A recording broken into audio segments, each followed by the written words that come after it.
Hillary Clinton trashes Bernie Sanders just 2 weeks before the Iowa caucuses. The Senate impeachment trial rules are set, and the media try to spin a pro-gun rally into a white nationalist terror gathering. I'm Ben Shapiro. This is The Ben Shapiro Show.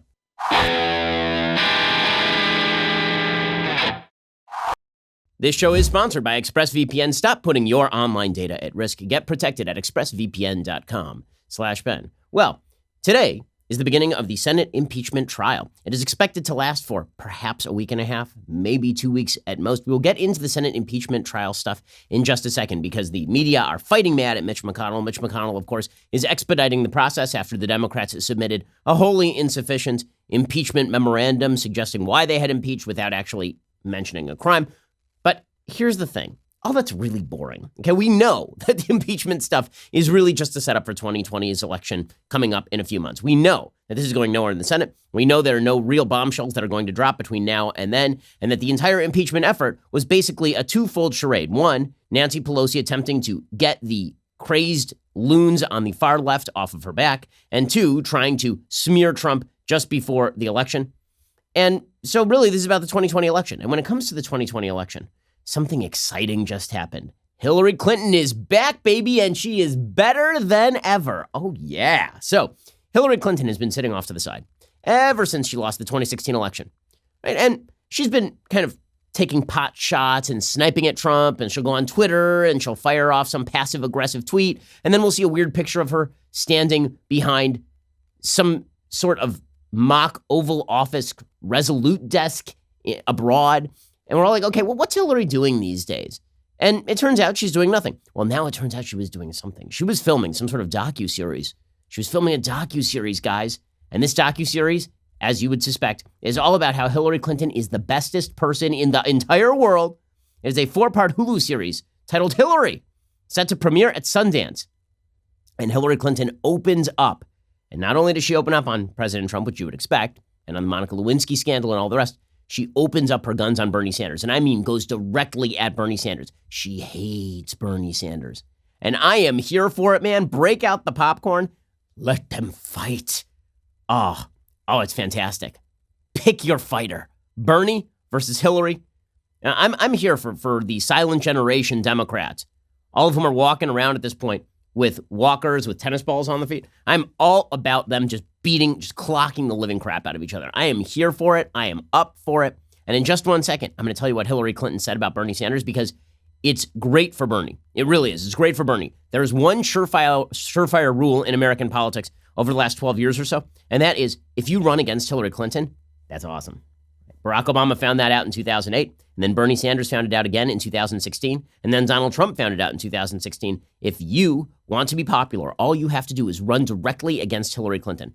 And as we are about to see, Hillary Clinton took off the gloves and just went right at Bernie Sanders. She smacked away his pudding, and he is going to have to respond. I mean, he doesn't really have much of a choice. We'll get to that in just 1 second because it's pretty glorious. First, let us talk about your safety and security. So, as you can imagine, I am nearly paranoid about my safety and security and that of my family.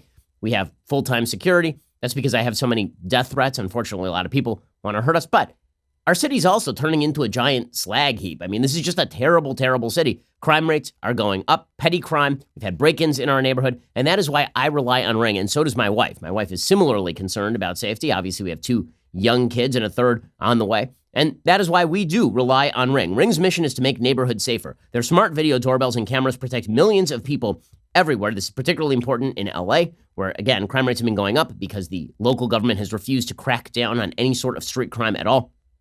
Ring helps you stay connected to your home anywhere in the world. So if there's a package delivery or a surprise visitor, you do get an alert and you're able to see, hear, and speak to them all from your phone. Go check out Ring right now. As a subscriber, you do have a special offer on a Ring welcome kit available right now at ring.com/Ben. The kit includes a video doorbell and a Chime Pro, which is what you need to start building that ring of security around your home today. Go to ring.com/Ben. That is ring.com/Ben, ring.com/Ben, ring.com/Ben. Alrighty, so Hillary Clinton does this docu-series with Hulu, and then she did an interview with the Hollywood Reporter, and this thing is just brutal. It is just brutal. So the documentary apparently doesn't feature Monica Lewinsky, nor Bernie Sanders, nor Donald Trump. The director says, I didn't want to relitigate 2016, which, listen, that's the only reason that you're making a documentary about Hillary Clinton, who has not been relevant for 4 years at this point. But the director explained that she didn't want to relitigate 2016 as much as just be able to show Hillary in this unobtrusive way. But a bunch of other people did talk to the documentarians, including Bill Clinton, who holds back tears as he walks through the Lewinsky chapter. Well, it's good to know that Bill Clinton can still turn on the crocodile tears, even at age 97. There's really only one question for Bill Clinton that is worthy of answering, and it's whether that prostate is still in action. Hulu's head of documentaries, Belisa Balaban, says, this is not an agenda piece. It's an authored piece of work that looks at a very long slice of personal and political history. No, it doesn't sound like propaganda at all. It sounds like it is perfectly balanced in its approach to Hillary Clinton. But this is not a rip on Hollywood. The important part is that Hillary is now just taking out a machete, and she is hobbling around the house, yelling at Bernie Sanders while he says, "Where are my slippers? I don't understand what my slippers are." And she's like, "I'm coming after you with the machete. I don't know what my slippers are. I cannot run outside away from Hillary Clinton unless I find my slippers." So here is what she said to the Hollywood Reporter. Quote, so this is the interviewer. "In the documentary, you're brutally honest on Sanders." This is a direct quote from the documentary. "He was in Congress for years. He had one senator support him. Nobody likes him. Nobody wants to work with him. He got nothing done. He was a career politician. It's all just baloney, and I feel so bad that people got sucked into it." Okay. I mean, this, by the way, this Hillary Clinton would have won walking away in the primaries, right? She did end up winning the primaries with more votes than Bernie, but it was very narrow. This Hillary Clinton, who basically just dismissed Bernie as a know-nothing communist, would have done much better in the primaries than she actually did. Instead, she sort of tut-tutted Bernie all the way to the finish line. And as we have learned in the game of American politics, this is actually not a smart strategy. People did this with Donald Trump in 2016. They sort of patted him on the back all the way until he won the nomination. And Hillary Clinton basically patted Bernie Sanders on the head all the way until he almost stole her thunder. But here are her real feelings, which is that Bernie's a useless commie, which is correct. Bernie is a useless commie. If Hillary Clinton had said this about Bernie Sanders during the primaries, I would have been there applauding, because this is exactly right. He was in Congress for years. He doesn't have his name on one significant piece of legislation. He sat outside the Democratic Party and did nothing for 40 years while taking taxpayer dollars and then proclaiming himself pure of heart while literally accomplishing zero things and being wrong about all of them. So they ask her, does that assessment still hold? And she says, yes, it does. And here, this is the best part. The Hollywood Reporter says, if he gets the nomination, will you endorse and campaign for him? Now remember, the rip on Bernie had been that if Bernie did not get the nomination, then he and his Bernie bros would walk. But here is Hillary Clinton basically ripping the scab off, right? If he gets the nomination, will you endorse and campaign for him? Quote, "I'm not going to go there yet. We're still in a very vigorous primary season. I will say, however, that it's not only him, it's the culture around him. It's his leadership team. So she's not just going after Bernie. She's going after everybody around Bernie. His leadership team. She's going after the Bernie bros. She's going after his entire constituency base." Okay, and if Joe Biden, who is the hand-picked Hillary Clinton successor, is the person who wins the nomination, you think maybe some of the Bernie bros are going to remember that Hillary Clinton and Team Obama stood aside while Hillary Clinton just savaged Bernie Sanders and his entire band of merry commie supporters? I'm not going to go there yet. We're still in a very vigorous primary season. I will say, however, it's not only him. It's the culture around him. It's his leadership team. It's his prominent supporters. It's his online Bernie bros and their relentless attacks on lots of his competitors, particularly the women. And I really hope people are paying attention to that, because it should be worrisome that he has permitted this culture. Not only permitted, he seems really to be very much supporting it. And I don't think we want to go down that road again, where you campaign by insult and attack. And maybe you try to get some distance from it, but you either don't know what your campaign and supporters are doing, or you're just giving them a wink and you want them to go after Kamala or after Elizabeth. I think that's a pattern that people should take into account when they make their decisions. So here she is saying, we shouldn't wink and nod at attacks. We should really lay off the attacks. Also, Bernie's an ass. Bernie's a jackass. He's a sexist jackass, and the people who support him are sexist jackasses. Oh, this is so good. More, directly into my veins. Yes. Okay, so the interviewer then says, speaking of, Bernie allegedly told Senator Elizabeth Warren in 2018 he didn't think a woman could win, a statement he vigorously denies. How do you digest that? Hillary Clinton, quote, "Well, number one, I think that sentiment is untrue," which we should all say loudly. I mean, I did get more votes in both in the primary by about 4 million and in the general election by about 3 million. I think that both the press and the public have to really hold everybody running accountable for what they say and what their campaign says and does. That's particularly true with what's going on right now with the Bernie campaign having gone after Elizabeth with a very personal attack on her. Then this argument about whether or not, or when he did or didn't say that a woman couldn't be elected, it's part of a pattern. If it were a one-off, you might say, okay, fine. But he said, I was unqualified. I had a lot more experience than he did, and I got a lot more done than he had. But that was his attack on me. Okay, first of all, that part, not so true, right? Bernie Sanders has been in the Senate since before Methuselah was born. Hillary Clinton was elected to the Senate in 2000. She served like a term and a half, and then she ran for president of the United States. It was only after that she became Secretary of State and then ran again. She says, I just think people need to pay attention because we want, hopefully, to elect a president who's going to try to bring us together and not either turn a blind eye or actually reward the kind of insulting, attacking, and demeaning, degrading behavior we've seen from this current administration. So in this interview, she has called him a sexist. She has suggested that his entire campaign has been built around viciously attacking other people. And she has suggested she won't even commit to endorsing him if he wins the nomination. That's unbelievably great. Unbelievably great. And then she was asked about Elizabeth Warren or Amy Klobuchar. She says, I've talked to them. She says, I still answer their questions. I've talked to practically everybody who had run and is still running.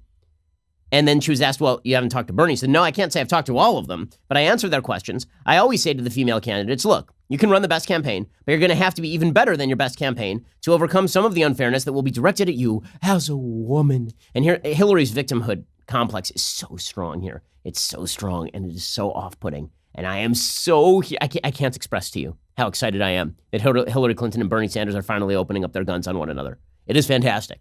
And I would encourage Bernie Sanders supporters to remember that Hillary Clinton, 2 weeks out from the Iowa caucuses, decided to sandbag Bernie Sanders in this, what will be a highly publicized interview, and that Bernie Sanders was sandbagged by Elizabeth Warren, and that the DNC has tried to sandbag Bernie over and over and over. Just remember that when it comes time for a general election, if Bernie doesn't win the nomination.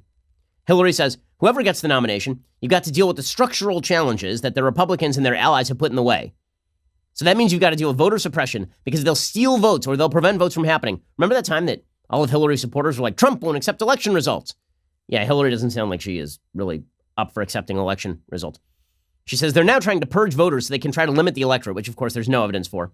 You've got to deal with the theft of your personal information, particularly your emails. Okay, lady, you're the one who put your private emails on a server that was not protected. That would have been you. That was a crime. The fact that James Comey did not charge it as a crime does not mean that it was not a crime. It was indeed a crime. She says, I say to them, if your emails haven't been stolen yet, they will be. Look what the Russians just did, hacking into that Ukrainian oil company to try to dig up something or make something up about Joe Biden's son, Hunter. Then you've got to worry about the propaganda, the fake news, the made-up stories. Now you have the additional worry of the deep fakes and people putting words in your mouth. I've tried to tell all the candidates the same thing, but with the women, I say, you're probably not going to be treated fairly. Don't let it knock you off stride. And then she talks about Elizabeth Warren, and we'll get to Hillary Clinton's words on Elizabeth Warren because Hillary is definitely in the Warren camp. But this is it's astonishing, and it's great, and it's so true. Okay, what she's saying about Bernie is true, and Bernie says about her is true, and it's all true. It's all true. It's what I said about the 2016 Republican primaries. All the bad stuff they're saying about each other is true. All the good stuff they say is probably not, right? The same thing is true among these Democrats. We'll get to more of that in just 1 second. First, let us talk about making your company better. Let's say that you have a great employee, just an absolute delight at the office. Let's call her McKenna. But let's say that McKenna just happens to be like the Amelia Bedelia of the office, just unbelievably clumsy. Let's say that in one day, she takes your favorite glass and she just shatters it directly in the sink. And then let's say that same day, you have a guest who's going to come on and tape something with you. And she decides, you know what? I'm just going to spill this entire gallon, this jug of milk right in the lobby. For no reason that you can imagine. Just like we're going to spill the milk directly in the lobby. I'm not going to cry over the spilled milk. Instead, I'm just going to go check out ZipRecruiter. ZipRecruiter sends your job to over 100 of the web's leading job boards, but they don't stop there. With their powerful matching technology, ZipRecruiter scans thousands of resumes to find people with the right experience and then invites them to apply to your job. As applications come in, ZipRecruiter analyzes each one and spotlights the top candidate so you never miss a great match. ZipRecruiter is incredibly effective, so effective that 4 out of 5 employers who post on ZipRecruiter get a quality candidate through the site within the very first day. It's incredibly important to get hiring right. As you know, would you like milk all over your lobby or your favorite glass in pieces in the sink? Right now, my listeners can try ZipRecruiter for free at this exclusive web address, ZipRecruiter.com/dailywire. That is ZipRecruiter.com/DAILYWIRE, ZipRecruiter.com/dailywire. ZipRecruiter is indeed the smartest way to hire. Okay, so Hillary Clinton concludes this interview by talking about how Elizabeth Warren should fight President Trump. She says, it's still very hard to fight Trump. She said, I thought Elizabeth did a good job at the last debate with the only people on the stage who have won every one of their races are Amy and me. I thought that was clever. Some people loved it. Some people hated it. It's really hard to ever score 100 when you're trying to navigate gender expectations and barriers. So Hillary is still playing the I'm a woman, and that's what's provided me my losses. If only I weren't a woman. If only American society weren't sexist. Lady, the reason you lost is because nobody likes you. That is the reason you lost. Donald Trump won fewer absolute votes in Wisconsin than Mitt Romney did, and somehow you managed to lose the state to him. Nobody liked you. That had nothing to do with you being a woman. It had to do with you being a garbage candidate.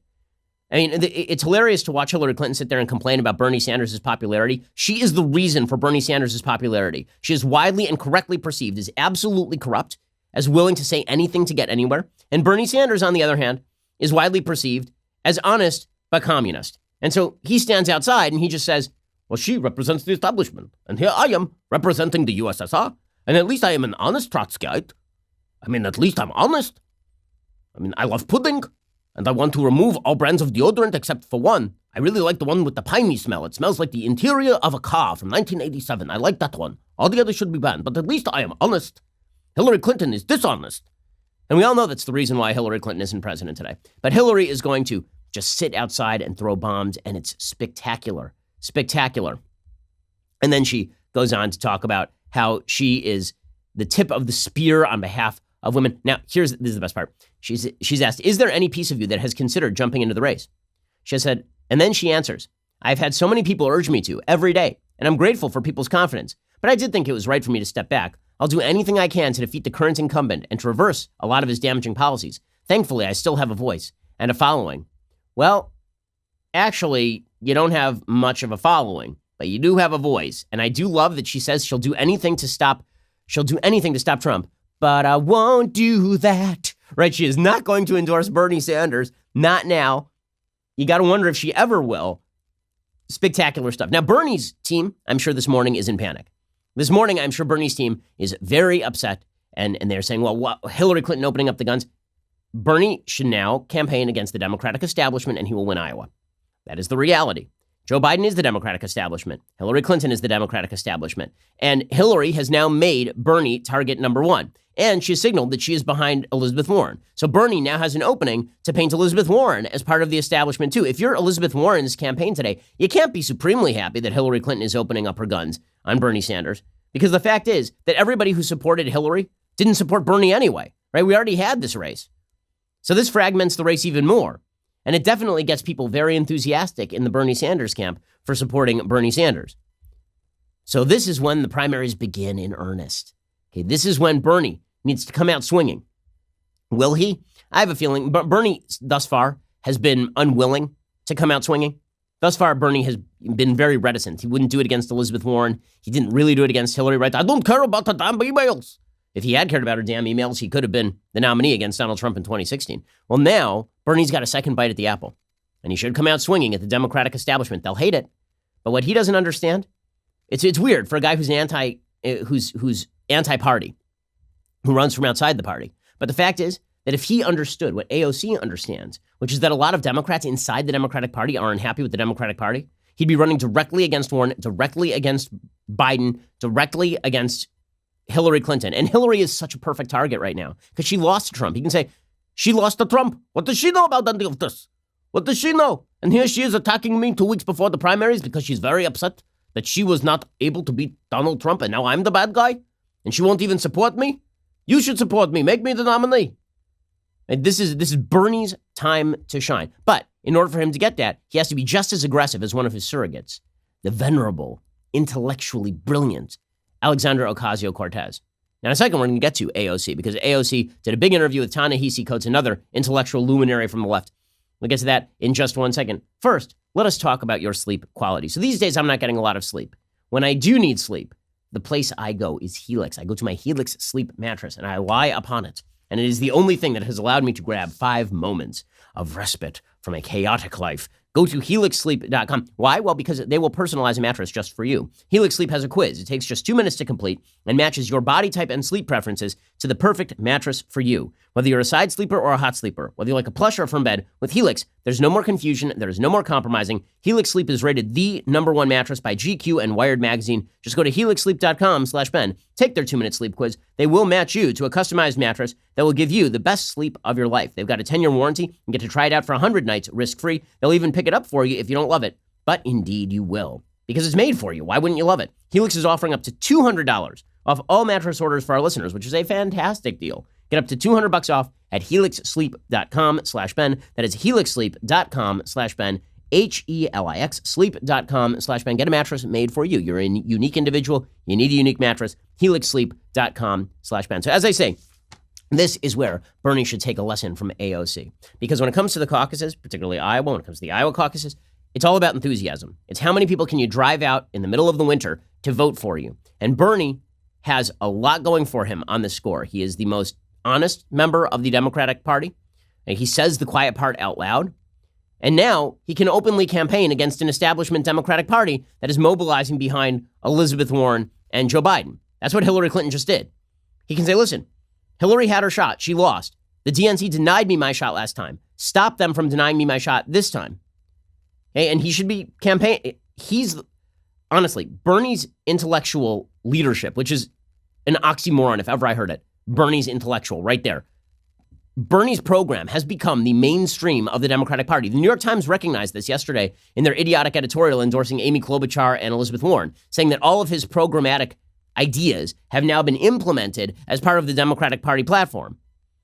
So what Bernie needs to do is he needs to run from the inside. He says, listen, they're stealing all of my good ideas, and then they don't implement any of them because they're a bunch of partisan political hacks.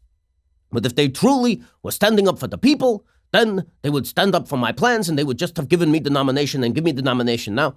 AOC is basically saying this. So AOC did an interview with Ta-Nehisi Coates yesterday, and she just launched into the Democratic Party. And again, I am here for it. Here is AOC talking at MLK Now 2020, explaining that the Democratic Party is not even a left-wing party anymore. Now, you have to be patently insane to believe this, but she is patently insane. She does believe this. So does Bernie, and so does a huge swath of the Democratic Party, which is why you had an insurgency against Nancy Pelosi, who is now considered a moderate in the Democratic caucus. Here is the intellectually stimulating AOC.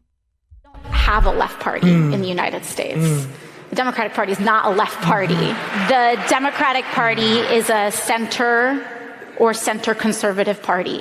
We do not advocate for, we can't even get a floor vote on Medicare for all. Not even a floor vote that gets voted down. We can't even get a vote on it. So this is not a left party. There are left members inside the Democratic Party. Okay, so this is the campaign, honestly, that Bernie should be running. He should be running an insurgent campaign inside the Democratic Party. What's weird is that thus far, he has been running a campaign about the Republican Party's evils from inside the Democratic Party. The only reason why Bernie Sanders is even a top candidate inside the Democratic Party is because of deep and abiding lack of interest in the Democratic Party by a huge swath of the Democratic Party voting base. You know, Bernie says all the stuff that AOC says, but she is she's like the even more honest version of Bernie. She just says all the quiet parts out loud. And honestly, I'm all for it because let's have a clear choice. Let's have a clear choice. So in a second, I want to get to more AOC. Okay, so AOC does this interview at MLK Day 2020 with Ta-Nehisi Coates. And AOC just spills out what the radical left agenda is inside the Democratic Party. And it's basically Bernie Sanders' agenda. This is the battle inside the Democratic Party. Now, what's amazing about this is that it really isn't a battle inside the Democratic Party about ends. It's only a battle about means. So you got Joe Biden and Amy Klobuchar and even Elizabeth Warren, who are suggesting a more incrementalist approach to the sort of insanity that AOC is promulgating here and that Bernie Sanders has promulgated for years. And AOC and Bernie Sanders are mad about it. And honestly, that's Bernie's campaign, right? This is relevant because AOC is a Bernie surrogate, and she is drawing huge crowds on the campaign trail with Bernie because she is promising revolution, not evolution. She's saying all the quiet parts out loud. And every Republican in Trump's campaign should be recording all of these things and making attack ads saying that this is the Democratic Party, because it is the Democratic Party. But Bernie should be saying this stuff inside the Democratic primaries because he's got no other shot otherwise. Right? He's got his one shot. This is his last shot. He's 80 years old. He is not going to run again when he's 84 years old. Right? There are only so many years you are given on this earth. He's been a useless communist for his entire life. This is the last gasp. So he may as well just be mirroring what AOC says. So AOC yesterday talked about the free markets, and it is amazing. I mean, this is what so many Democrats believe about free markets. She suggests that if you're a business person, if you're an entrepreneur, if you're a capitalist, then you don't get to make a profit off of the products in which you have invested and risked. You didn't actually make those widgets. Here's AOC trying to explain economics, which is sort of like watching a badger try to explain calculus. You didn't make those widgets. You sat on a couch while thousands of people were paid modern day slave wages, and in some cases real modern day slavery. All of these people who are literally dying because they can't afford to live. And so no one ever makes $1 billion. You take $1 billion. No one makes $1 billion, you take $1 billion. This is the Bernie Sanders view. By the way, this is Elizabeth Warren's view too. And it's full-scale insanity. It's full-scale insanity. It's the basic labor theory of value, this idea that the people who generate the value in a product are not the consumers who decide what a product is worth. It's the quote-unquote laborers who put their labor into the product. And so if you are a capitalist and you invested all the capital, you bought all of the equipment, you built the factory, you hired all the workers, you took all the risk. If this thing goes bankrupt, you are the one who is going to lose all the money. She is saying you didn't build anything. You're not the person who put any of this together. Now, none of this makes any sense, particularly in a modern day economy. There's a very famous essay, the author escapes me, called I, Pencil, all about the making of a pencil. And the basic premise of the essay is that there is not one person who makes a pencil, right? You don't have a pencil craftsman. Instead, you have the person who deals with the graphite, and then you have the person who deals with the wood, and then you have the person, it's Leonard Reed, and then the person who deals with the paint, and then you have the person who creates the eraser. And all of these things have their own supply chains. And all those supply chains involve hundreds, if not thousands of people to generate to generate really one pencil. And the cost of that pencil to the consumer is then like 25 cents. Okay, according to AOC, the cost of the pencil presumably should be thousands of dollars because you've had thousands of workers involved in the making of this one pencil, and they all invested their labor, and it wasn't the capitalist who did anything, except it was the entrepreneur who created the entire supply chain that created the pencil in the first place. It requires the labor of thousands of people, but it requires the coordination of all of that labor and the risk investment of somebody at the top who's quote-unquote sitting on the couch. AOC's never run a business. She doesn't know the first damn thing about business. If you asked her to make a pencil, she would have no idea how to do it. If you asked her to run a business, she'd have no idea how to do it. But she thinks that she knows better than you how people ought to be paid, which of course is absolute nonsense and insanity. But this is cheered by the Democratic left. This is cheered by the Bernie Sanders contingent. This is Bernie Sanders' agenda. AOC does it without the mask. And you know what? Honestly, I think that she'll be more popular inside the Democratic Party for doing it without the mask. I think so will Bernie Sanders. And then AOC goes on to suggest that the government is us. Right? What she's talking about here is the complete overthrow of the American philosophy of individual rights. Individual rights, pre-existing government, is the basic idea of the Declaration of Independence. The idea was that we create a government in order to protect those individual rights, and if the government were to invade those individual rights, it loses its reason for being. This is the basic premise of the Declaration of Independence and the American Revolution. But according to AOC and Bernie Sanders and Barack Obama and the entire Democratic Party, she just says the quiet part out loud, the government is us. We have nothing to fear from the government. The collective, in the end, the collective is us. So what do we have to fear from a collective invading individual rights? After all, you don't have any individual value. You're just part of that collective. In a democracy, the government is us. Like, can we just remember that? That when we fight for full enfranchisement, when we don't deny the vote, when we don't have subjects, when we fight for a democracy for the people and by the people, the government is the public.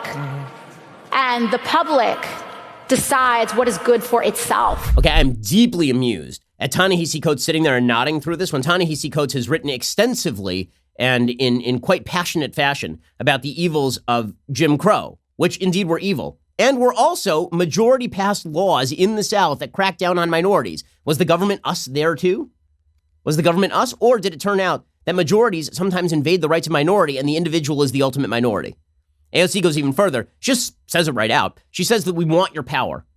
You didn't generate any of the power, lady. You didn't do anything. You won like a few thousand votes in an extraordinarily blue district of Brooklyn. I mean, like, of the Bronx. Like, what the hell is wrong with you? She has not generated a single thing that has done anybody any good for her entire life, except she mixed a few drinks. That is the only thing of value she has generated in her entire short life.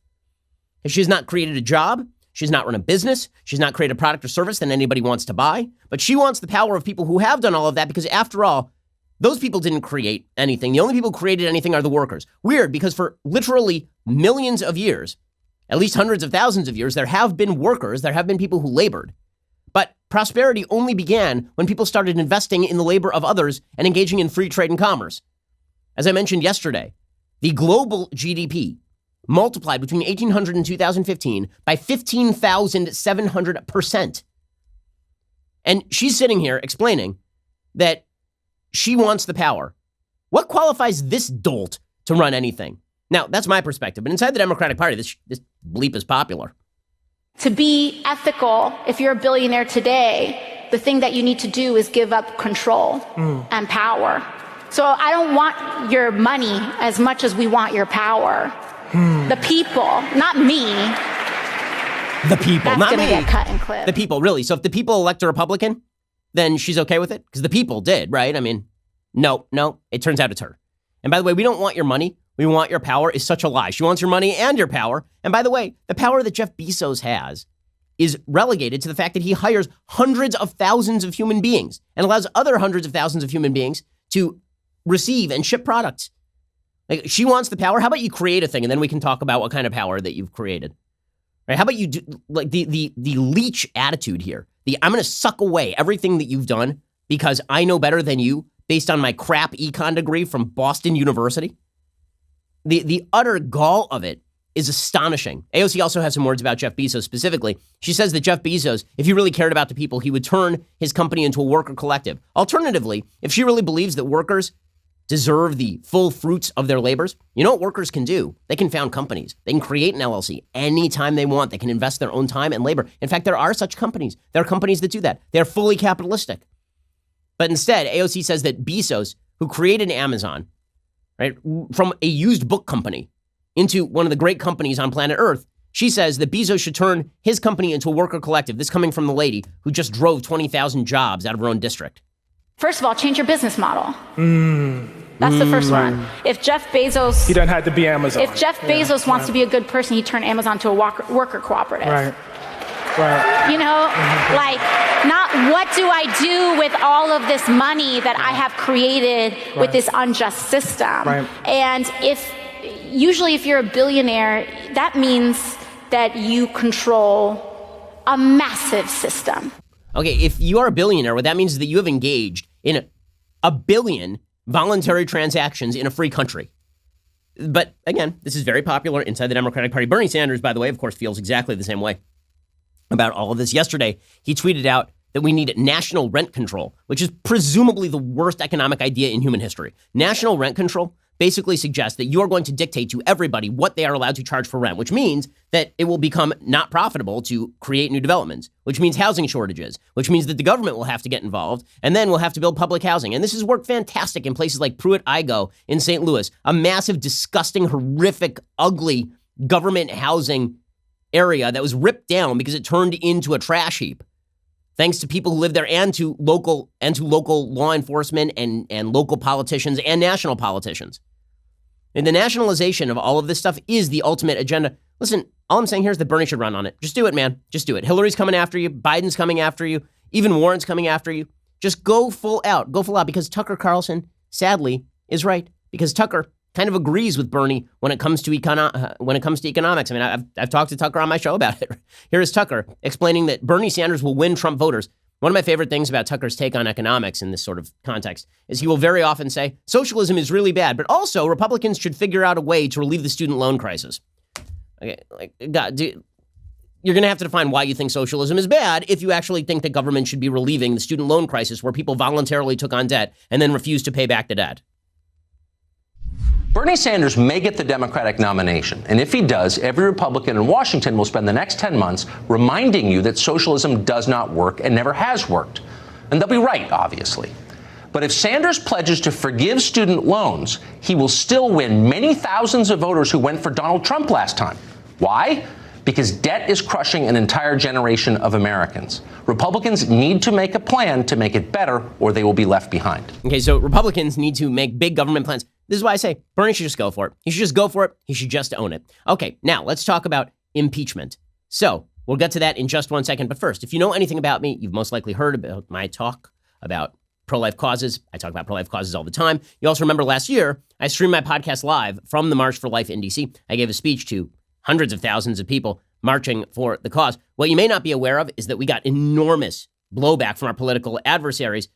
There were astroturfed targeted campaigns against some of our advertisers. Several of our advertisers actually pulled the ads out of the show. That was not the first time, nor will it likely be the last time, that we're attacked in an attempt to shut down pro-life voices. We're also not the only targets. Live Action is one of the biggest voices in the pro-life movement. They are fantastic. They're run by Lila Rose, a good friend of mine. I donate money to Live Action. They really are terrific. They continue to do some of the most important work in the pro-life space, from raising awareness and education on the abortion issue to undercover videos that expose Planned Parenthood and other abortion clinics for horrific human rights abuses. They've been banned from advertising on Twitter for their calls to defund Planned Parenthood. They've been targeted by a bevy of social media companies. And so right now, we are doing something special here at Daily Wire. And that is, if you subscribe right now, if you become a Daily Wire member and you help us out, you help protect us from the left trying to cancel the pro-life message, then we will also give a portion of those proceeds to Live Action from now until January 31st. So from now until January 31st, a portion of any dailywire.com membership will be donated to Live Action with promo code Live Action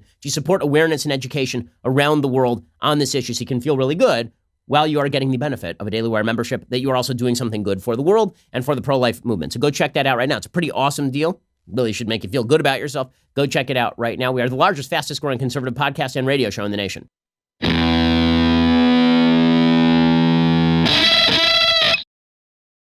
Alrighty, so the Mitch McConnell-led Senate is now planning to give House impeachment managers and President Donald Trump's legal team each 24 hours divided over 2 days for their opening arguments in the Senate impeachment trial. And Democrats are fighting mad about all of this. Now, the impeachment trial of President Clinton did involve each side getting 24 hours, but those 24 hours were split over a 4-day period. So that dragged this thing out to like 6 hours per day for 4 days. This time, it's going to be 12 hours per day for 2 days for each side, which means late night sessions. Oh no, we're going to make our senators work?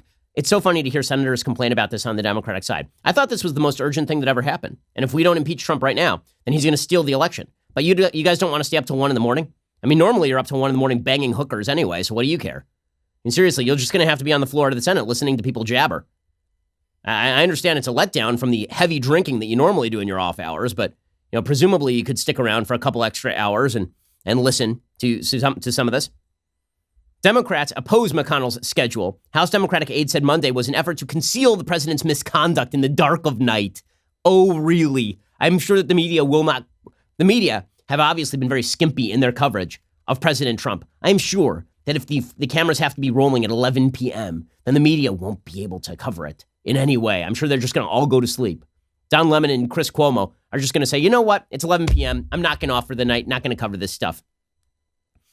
According to Senate Minority Leader Chuck Schumer, he said it's clear Senator McConnell is hell-bent on making it much more difficult to get witnesses and documents and intent on rushing the trial through. It's hilarious to watch the House say, we need to rush it through. We need to rush it. Rush it now. It's important. Do it now. We can't wait for witnesses. Do it now. And McConnell's like, okay, let's also rush it through. We'll rush it through now. We'll get to a vote. And then we're going to say, wait, slow. Whoa there. Mitch, hold your horses. Now we got to call the witnesses, and we got to do it for months at a time. If we can carry this thing all the way through to like 2029, we would make that happen. Chuck Schumer said, on something as important as impeachment, Senator McConnell's resolution is nothing short of a national disgrace. Here is Chuck Schumer saying this is so tough. It's so terrible. No, it's awful. It is now certain that Leader McConnell is going along with President Trump's cover-up, hook, line, and sinker. When you look at his resolution, it's no wonder he delayed it till the last minute. He didn't want people to study it or know about it. After reading McConnell's resolution, it's clear McConnell is hell-bent on making it much more difficult to get witnesses and documents, and intent on rushing the trial through. Again, they rushed the entire thing through the House. They still have the ability, as Senator Tim Scott pointed out yesterday of South Carolina, they still have the ability anytime they want to call new witnesses in the House. They can. Well, Adam Schiff is appearing on CNN every night. He could be figuring out how to call John Bolton. He could be working it through the legal system. He's not. Here's Tim Scott saying, I don't understand. We're supposed to call witnesses that the House refuses to call, and then we're bad if we don't do what they wouldn't do?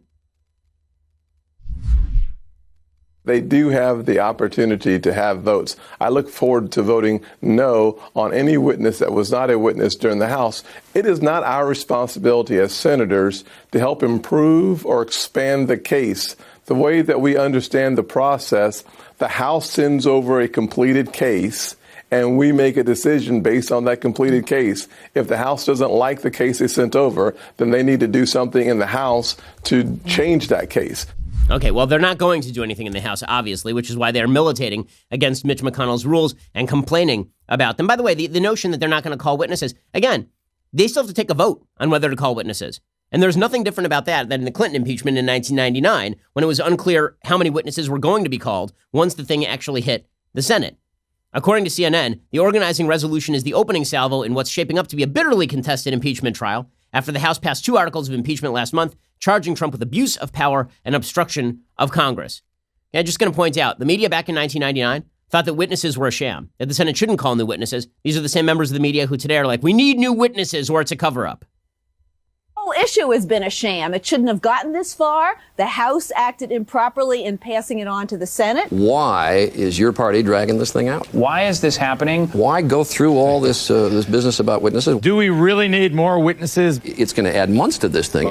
We should stop this bogus inflated case and get on with the business of governance. Will these people just get down to business and leave this impeachment thing alone? It's going to be an enormous distraction. And those were reporters. Okay.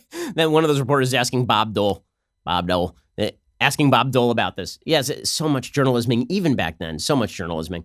McConnell's organizing resolution puts off the question of witnesses until after the two sides present their opening arguments, and there are 16 hours of questions for senators, which they will ask through Supreme Court Chief Justice John Roberts, who's presiding over the trial, he has the worst schedule in Washington. He has to go hear Supreme Court cases in the morning, and then he has to rush on over to the Senate in the afternoon and preside over this dumb impeachment. At that point, the resolution includes a proposal in which the Senate would vote on a motion on whether it shall be in order to consider and debate under the impeachment rules any motion to subpoena witnesses or documents.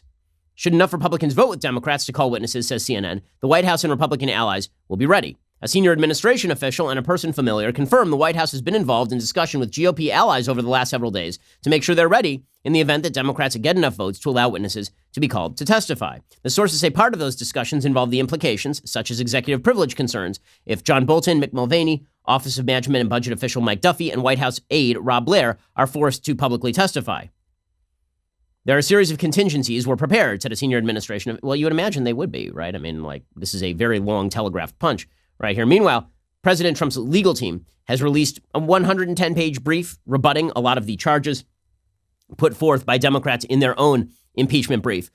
Byron York has a good synopsis of all of this over at Washington Examiner. He says on Monday, the White House released a 110-page defense memorandum signed by White House counsel Pat Cipollone and Trump lawyer Jay Sekulow. In it, the two lawyers addressed the substance of the Democratic charges against the president, Trump's phone call with the Ukrainian president on July 25th, 2019, the decision to withhold and later deliver security assistance to Ukraine, the legitimacy of Trump's concerns about Ukrainian activities in the 2016 election and the case of Hunter Biden, and more.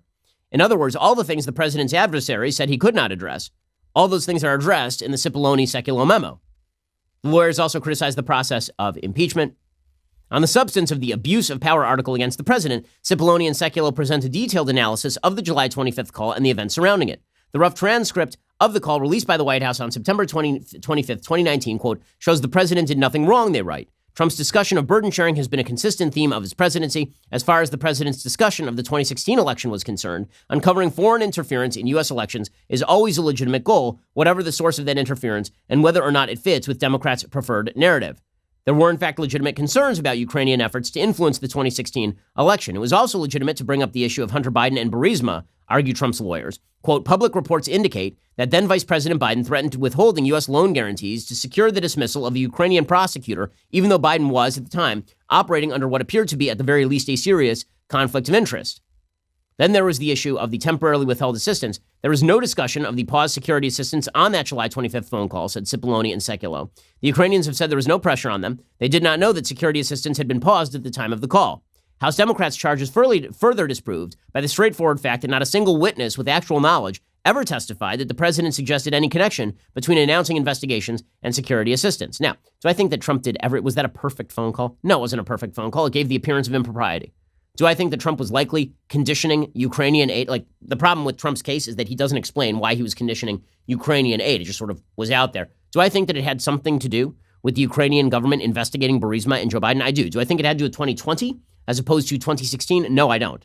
And that is where you move from the impeachable to the non-impeachable.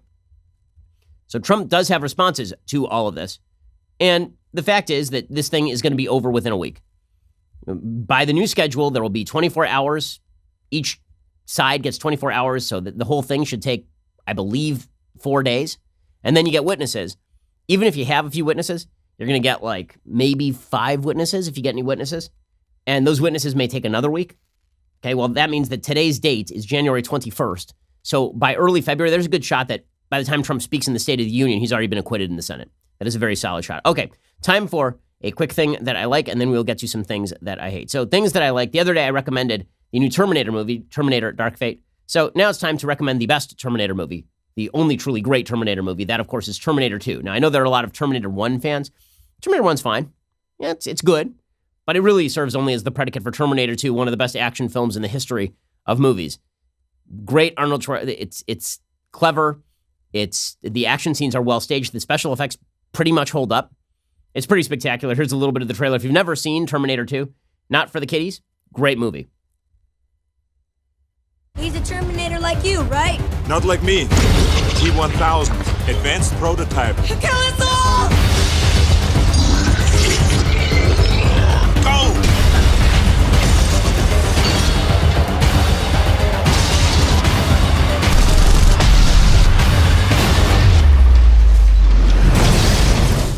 Come with me if you want to live. We don't have much time. Okay, the movie's great. Come on. Every other line is a quotable line. It's just fantastic. So if you're in the mood for a good action flick and you've never seen Terminator 2, you're missing out. Terminator 2 is great. Okay, time for some things that I hate.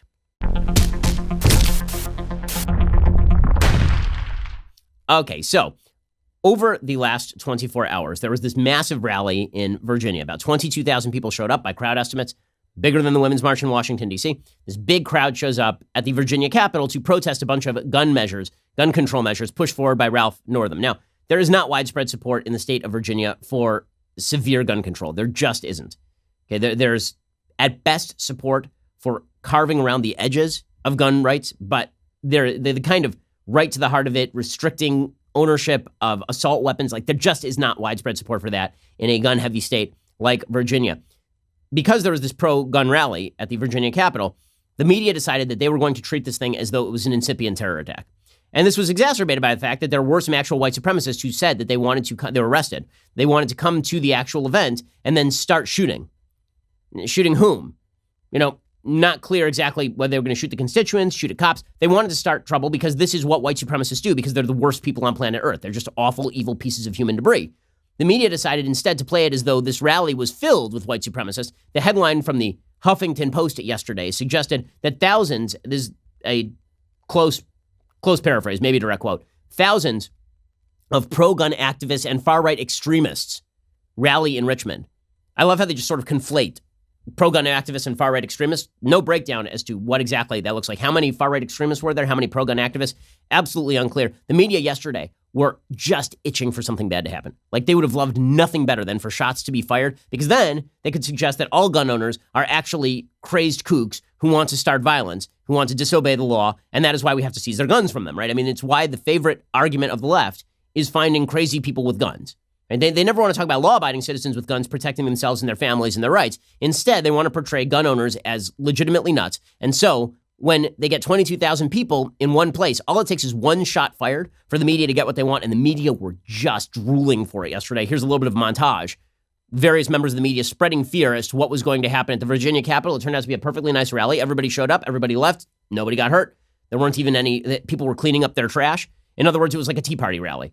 I'm old enough to remember the Tea Party in 2010, 2009, 2010. And I'm old enough to remember when the media portrayed Tea Parties as incipient terror hotbeds, when it was a bunch of Americans gathering together to say the Pledge of Allegiance and talk about founding principles and then clean up their garbage. Here's the media doing the same thing at this pro-gun rally in Virginia yesterday. Hate groups, supposedly some white nationalists. White nationalists. White nationalists. White nationalists. White nationalist groups. White supremacists. White supremacists. White supremacists. White extremists. This entire rally stands in opposition to the meaning of this day. Virginia on the edge. How concerned are you that there might be some people in this crowd that may want to get violent? There's certainly a lot of concern here. Raising fears of a dangerous confrontation. There could be violence, and there is real concern there about what the intention is behind this. There's a lot of concern about the potential for violence. And this was the constant chatter yesterday. And Governor Ralph Northam, of course, exacerbated that by declaring a state of emergency as though this was going to be another Charlottesville. There was a rather large difference between Charlottesville and the rally yesterday in Richmond. The rally in Charlottesville was legitimately organized by white supremacists and marketed as a white supremacist rally. Their poster showed Confederate soldiers marching and Nazi-like war eagles on the poster. Richard Spencer was the keynote speaker. Okay, this was a normal pro-gun rally. End of story. And, by the way, it is legal to carry guns in the state of Virginia in the way that people were carrying guns yesterday. If they had not been acting legally, they would have been arrested.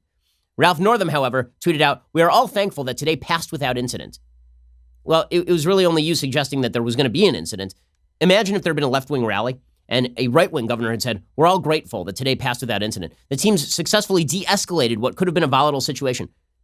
De-escalated? Where was the de-escalation? Where was the escalation that required the de-escalation? Like, I'm confused. I didn't see any video of people starting to get violent.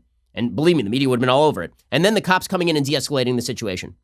In fact, the only people who didn't show up yesterday were the folks from Antifa, who are the ones who are going around the country precipitating conflict. So Ralph Northam pushing the idea that we narrowly avoided bloodshed in Richmond yesterday is perfectly insane. He has no evidence that bloodshed was in the offing from the people who were there. And the people who were going to show up and do bloodshed, thank God law enforcement did its job. It's unbelievable. Chris Hayes, though, suggests that carrying guns is in and of itself an implicit threat of violence. Here's Chris Hayes on MSNBC grabbing those Rachel Maddow glasses and going for it. Peaceable assembly to petition your government is protected under the First Amendment, even if, you don't agree with people. I guess I struggle with just the implied message of armed folks. And sometimes the explicit message is that we will use these if you try to enact your laws. I mean, I think there's no question when you look at those images and watch the TV screens of mostly white men marching armed to the hilt, the level of intimidation and fear that can stoke is terrifying. Intimidation and fear? I mean, none of these people were there. I know they feel afraid when they see a law-abiding American citizen with a gun. And I know it scares the bejesus out of them when you suggest to them that perhaps if the government violates fundamental rights under the Constitution of the United States, that people will disobey that. I know this scares them, but that happens to be a pretty rich tradition in American history. And nobody was using guns yesterday. Nobody was threatening politicians yesterday. Nobody was doing anything illegal yesterday. And making clear to the politicians that if you try to tyrannize the American population, that you are exacerbating conflict, that's not a terrible thing. And by the way, you don't have to carry a gun to do it. I say it on the show all the time. Okay, the carrying of the guns is to demonstrate that you do have the right to carry guns, and that's not a right that people are going to go along with being taken away. Sheriff Richard Vaughn is a law enforcement officer in Virginia. And he says, listen, we're not going to enforce unconstitutional laws. By the way, there are a lot of people getting very upset about this. We're not going to enforce unconstitutional laws, says the sheriff. Well, what about rule of law? Well, one of the aspects of rule of law under the Constitution is that when you take an oath to the Constitution, you're supposed to obey the Constitution, not people who violate the Constitution in the name of the Constitution. So here's Sheriff Richard Vaughn explaining that he is not going to be mobilized in favor of disarming law-abiding American citizens just because a bunch of Democratic politicians don't like guns. If the bills go through as proposed, they will not be enforced. They're unconstitutional. We swore to uphold the Constitution of the United States and the Constitution of Virginia, and that's what we'll do. Okay, and everybody is getting very mad at this guy. How dare they? It's funny. They're fine with local law enforcement saying we won't work with the feds to crack down on illegal immigration, which is an actual crime. But when a sheriff says, listen, I'm not going to go door to door and try to disarm law-abiding Americans just because Ralph Northam, Governor Kuhnman wants me to, then obviously very, very bad, very, very bad indeed. One protester made very clear, he says, listen, here's what's happening here. The media, there's a black protester wearing a Make America Great Again hat, which just boggles the little minds in the media because obviously if you're black, you're not allowed to support Trump. The protester says, Northam is trying to equate this with Charlottesville. And that, of course, is true. The media have a very bad habit of trying to equate everything with Charlottesville. Everything. Everybody is alt-right. Everybody is a wild right-wing extremist who wants bloodshed.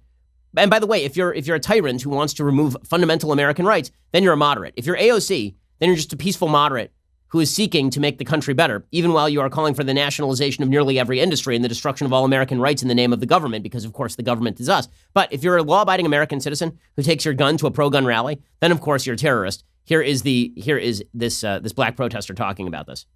They want to liken this to Charlottesville, and they want to anticipate crime and violence. But these are peaceful people who come around with their weapons, and they're showing up here to send one message, and that is a message of unity. This government thinks this is just white people. just a few black people. There are people here who are united from the hills, from the mountains, from the valleys, and the message is one message, and that is that we want the Second Amendment to remain intact. That tape is courtesy of Breitbart News. By the way, it's very weird to watch members of the media who are complaining that these rallies are too white, then presumably ignore all the black people who are actually at the rallies, and suggest also that black people should be against gun ownership, which is a weird take considering that the most victimized minority in American history are black Americans, and that many black Americans have in fact defended themselves with firearms from the predations of white racists coming after them. Alrighty, we'll be back here a little bit later today with 2 additional hours of content. We will see you here later today or tomorrow. I'm Ben Shapiro. This is The Ben Shapiro Show. The Ben Shapiro Show is produced by Colton Haas, directed by Mike Joyner, executive producer Jeremy Boring, senior producer Jonathan Hay, supervising producer Mathis Glover and Robert Sterling, assistant director Pavel Wydowski, technical producer Austin Stevens, playback and media operated by Nick Sheehan, associate producer Katie Swinnerton, edited by Adam Sayevitz. Audio is mixed by Mike Coromina. Hair and makeup is by Nika Geneva. The Ben Shapiro Show is a Daily Wire production. Copyright Daily Wire 2020.